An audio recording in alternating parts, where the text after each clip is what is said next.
Bom dia, caros alunos. Eu gostaria de refletir hoje com vocês, aqui neste nosso encontro, sobre a revelação na história da teologia.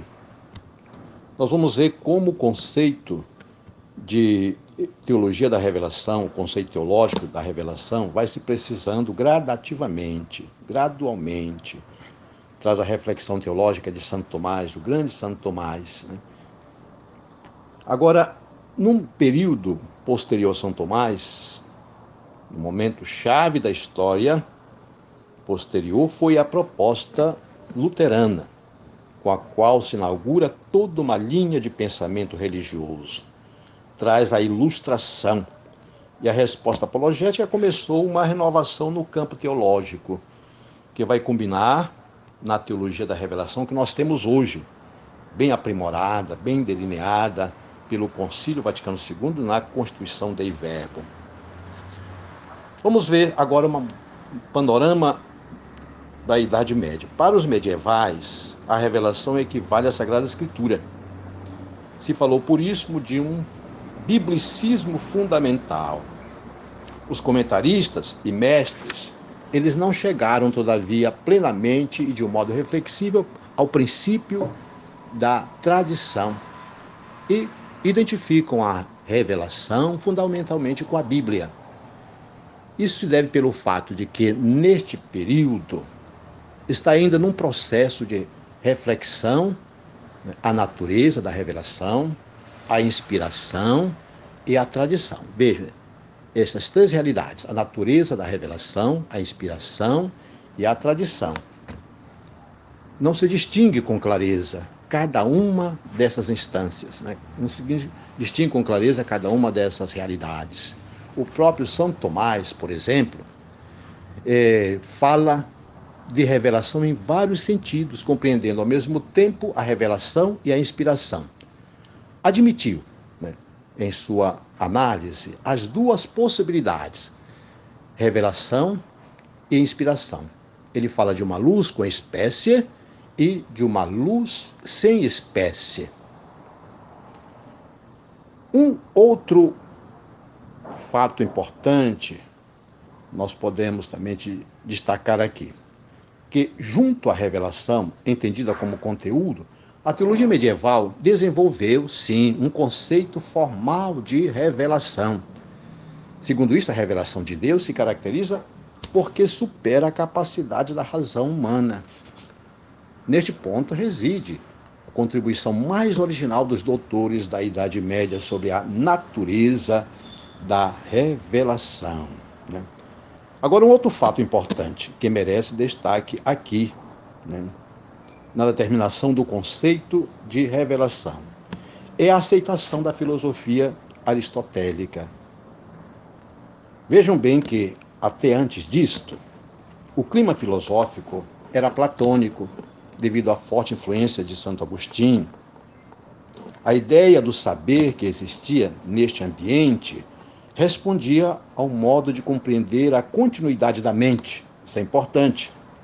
O homem é feito para a verdade, toda a verdade o aperfeiçoa, né? Não existe uma diferença fundamental entre a iluminação de um conhecimento ou de outro. Agora vejam bem que isto vem contribuir, sim, com uma compreensão entre cultura e revelação.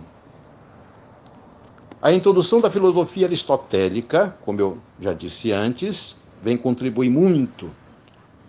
Supõe a afirmação do específico da natureza.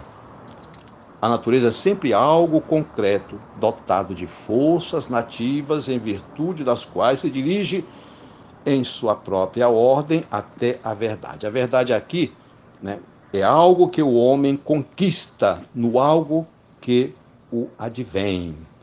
O saber não é resultado de uma iluminação, como pensavam também os mestres, os doutores, né, de um período anterior, imbuído da filosofia platônica, mas um conhecimento por causa, isto é, né, um conhecimento sobre o que se exerce em um certo domínio. Eu acho interessante que o Papa João Paulo II, na sua grande encíclica, Fides et Ratio, faz uma abordagem disso de uma forma assim tão bonita, né? Onde ele vai buscar realmente fundamento lá em São Tomás. A natureza, objeto próprio da filosofia, pode contribuir para a compreensão da natureza divina, diz o Papa. Agora, o número 43 desta encíclica, deste documento, é que é importante. Eu cito aqui apenas justamente uma frase. A fé, portanto, não teme a razão, mas que a busca e confia nela. A fé não teme a razão, mas que a busca e confia nela. Com a graça, supõe a natureza e a aperfeiçoa. Assim, a fé supõe e aperfeiçoa a razão, diz o Papa na Fides et Ratio, número 43. E neste contexto, a filosofia vai delimitando o seu campo frente à teologia. O critério de distinção entre elas, né, filosofia e teologia, não é o próprio conhecimento de Deus, já que tanto, né, a filosofia como a teologia podem alcançar um conhecimento de Deus. O ponto crucial, meus caros, entre filosofia e teologia, representa o conhecimento que se pode ter de Jesus Cristo. Ora, este conhecimento não se pode adquirir a partir da filosofia, senão que tem que ser recebido por autoridade, né? Autoridade. Se lembre das autoritates, por autoridade. O homem aceita, crê nesta instrução divina, estabelecendo-se deste modo uma relação semelhante à qual se dá entre a razão e seu conhecimento próprio. Há, sim, consequência em um limite para o racional, mas além do qual se encontra a revelação. A razão não pode legitimar os enunciados da fé que pertencem a uma ordem suprarracional. O homem não é capaz de conhecer com a sua razão a verdade das afirmações de fé. Sim, pode dar razão de conhecimento ou congruência que fundamentam a credibilidade dessas verdades, porque seu caráter de verdade só se legitima pela revelação. Revelação, portanto, se determina agora em uma relação negativa com a razão. O revelado é aquilo cuja verdade se afirma mais além e independentemente do alcance da razão. Vejam aqui que aqui vai se delineando com maior clareza justamente esta compreensão. Embora a razão não possa conhecer as razões intrínsecas do revelado, tem o seu alcance o afirmar que é razoável crer nela. Isto é importante. Tem a seu alcance a afirmar que é razoável crer nela, a partir da prova de que é Deus, que não pode enganar-se nem enganar-nos, quem o manifestou. Por isso, a fé não é racional, mas sim razoável. Guardem bem isto. A fé não é racional, mas sim razoável. Razoável. Isto é, afirmar que a revelação não se opõe à razão, mas que vem a completá-la. Né? A completá-la. Eu quero que vocês, então, atentem para este ponto aqui, que eu vou falar, né? No entanto, de revelação que São Tomás apresenta, no conceito de revelação que São Tomás apresenta, predomina claramente o aspecto cognoscitivo sobre qualquer outro.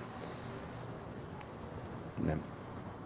Eu faço aqui uma citação de São Tomás, que se vocês pudessem justamente ir lá para, né, checar direitinho, vocês vão ver como São Tomás utiliza assim, termos importantes nesta afirmação que ele faz. Se a revelação natural permite conhecer uma certa verdade sobre Deus a partir da criação, a revelação sobrenatural proporciona uma verdade mais profunda e inalcançável sobre o mistério de Deus e a salvação que oferece aos homens, né? Eu agora quero falar para vocês um pouquinho sobre, né, a reforma luterana. O que esta reforma luterana vem trazer justamente para, né, de uma certa forma, com a compreensão do que nós temos hoje da revelação.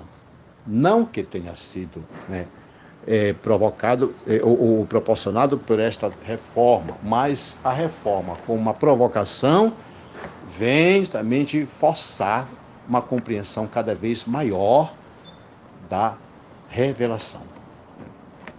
A reforma não propôs inicialmente um novo conceito de revelação, porém, seus postulados teológicos acabam afetando profundamente a noção de revelação, que deu a intervenção do Concílio de Trento. Vejam, repito, a reforma luterana não propôs inicialmente um novo conceito de revelação. Porém, o que tem que ser dito neste momento? Seus postulados teológicos acabaram afetando profundamente a noção de revelação. Dois aspectos particulares da interpretação protestante têm especialmente que ver com a revelação. Quais são esses dois aspectos? Primeiro, eles fazem uma redução, inicialmente de fato e lugar, explicitamente, do papel da razão no conhecimento de Deus.